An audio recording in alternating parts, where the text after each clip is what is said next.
But throughout it all, that black and white ambition of lining up in the AFL hasn't wavered. There was one notable absentee, President Bruce Webber, who hours earlier was dumped at the club's annual general meeting. Newest select group, Club 96. 96 being Port's target date to enter the AFL. The SNFL's business now is to determine the identity of the second side. Port Adelaide is the high-profile frontrunner. Lord and Sturt will hand-in-hand attempt to base South Australia's next AFL side in Adelaide's eastern suburbs. Central District stunned football circles with its plan to fold completely for an AFL team to be based at Elizabeth. After barely 4 years of operation and one premiership, the Woodville West Torrens Football Club no longer wants to exist in the SNFL.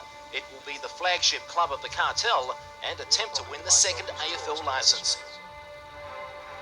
Until now, the fierce Port Norwood rivalry has been kept to the field. Now it's about to spill to the boardroom. We should easily account for our opponents. You run the risk of not getting what's best for football, and what's best for football will be the strongest AFL team. Early today, a team of Norwood and Sturt officials headed to Melbourne to sell their joint AFL bid. Magpies conclude that Port's proposal remains the outstanding alternative for the AFL. I can't think of anything else in the 117 years of history of this league that's any bigger and more important than this decision. AFL boss Ross Oakley arrived in town just before 1 o'clock. More than 4 years after its initial unsuccessful bid, Port Adelaide has realised its blinding ambition. The second AFL licence subcommittee unanimously resolved that the Port Adelaide Football Club tender be recommended to the South Australian Independent Commission as the successful tenderer. Coming second means pretty well shut up shop, in my opinion.